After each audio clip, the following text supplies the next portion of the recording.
All right, this is a topic that is not discussed in any small group that I would declare to be safe, because each person that's partaking of a smaller session should be able to vet and say, these people feel safe enough for me to unload all of my sexual secrets to, which I don't think is going to be found in any religious type of organized event, because people just want to really shun what they don't understand. And the reason why we don't know how to help people that are coming with real issues, which I have to say in this day and age is going to be everybody, because none of us has escaped some level of abuse.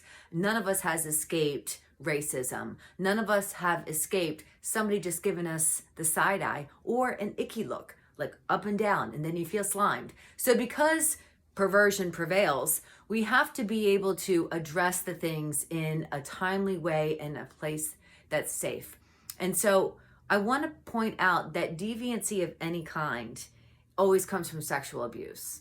So any level of promiscuity, all the way backing up to prudeship, when we have a value of, say, purity, but we know that we're not really toeing the line on that value, we have parts inside of us that will believe we're lying to ourselves. And hence that's where we feel convicted, and then we feel shamed afterward if we step out into the temptation.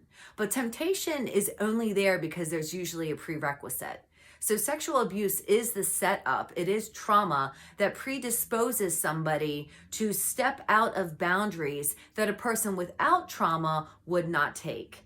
And that's the important thing to remember before we're throwing shade at somebody else and saying, just stop that bad sexual sin because you shouldn't be doing it as a Christian. Because then we would be able to say, well, wait a minute, what happened in that person's past to set them up for this? Because to be promiscuous says, I can also try homosexuality and heterosexuality, or I can get married and that will fix me, and then I'm going to step outside of that marriage and I'm going to have an affair. Or I might just really lust after this type of people group, or I might be a closet porn watcher, or I might just like all kinds of crazy. And it's elevating, it's escalating. Why? Because the more we raise the standard and say, don't step out of this rigid box, our religious rules and regs will only invite the temptation and the parts that feel gypped and restricted off, because they are going to say, now we're going for the gusto even more. And then before you know it, we have addictive cycles play out.